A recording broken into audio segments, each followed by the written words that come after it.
കോർപ്പറേഷനിലെ കർക്കശക്കാരി മേയർ മാത്രമല്ല ആര്യ രാജേന്ദ്രൻ, താളവും വീണുമായി ബാൻഡും കയ്യിലെടുത്ത് ഒരു സംഘത്തെ നിയന്ത്രിച്ചു തുടങ്ങിയ പിന്നെ ആര്യ തകർക്കും. ചുരുക്കി പറഞ്ഞാൽ ഒരു അമിറ്റിക്കണ്ടൻ ഇടിവെറ്റ്. കലോത്സവത്തിൽ സംഘടക സമിതി അംഗമാണെങ്കിലും ബാൻഡ് കയ്യിൽ കിട്ടിയാൽ ആര്യയ്ക്ക് പിന്നെ ഒരിക്കലും താളം പിടിച്ചിട്ടില്ല. ഞങ്ങള് കുടുംബത്തോടെ സംഗീത സ്നേഹികളാ.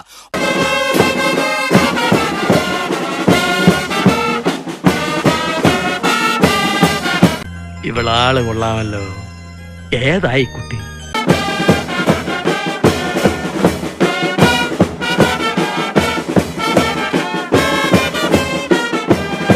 ഇതിൽ വലിയ കാര്യങ്ങളൊന്നുമില്ല, പെട്ടെന്ന് തട്ടിക്കൂട്ടിയതാ.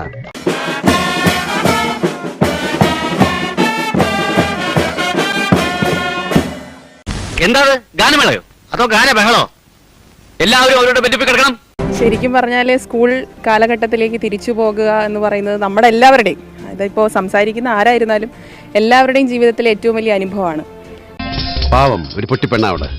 അപ്പോൾ ഞാൻ ഈ ആശംസ വീഡിയോ ഒക്കെ പലപ്പോഴും കലോത്സവത്തിനൊക്കെ കൊടുക്കുമ്പോഴും അവസാനമായി തിരുവനന്തപുരത്ത് 2015 കലോത്സവം നടക്കുമ്പോൾ ഞാൻ അതിൽ വിദ്യാർത്ഥിനിയായി പങ്കെടുത്ത ഒരാളാണ്. 25ലേക്ക് വരുമ്പോൾ ഞാൻ അതിൻ്റെ സംഘാടകരിൽ ഒരാളായി മാറുമ്പോൾ വലിയ അഭിമാനവും സന്തോഷവും എനിക്കുണ്ട്.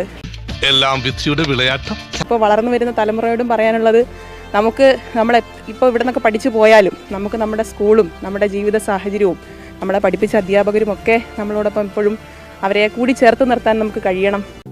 എനിക്കറിയാൻ മേലാത്തോണ്ട് ചോദിക്കുക കുഞ്ഞെ, നിനക്ക് എങ്ങനെ സാധിക്കുന്നത്?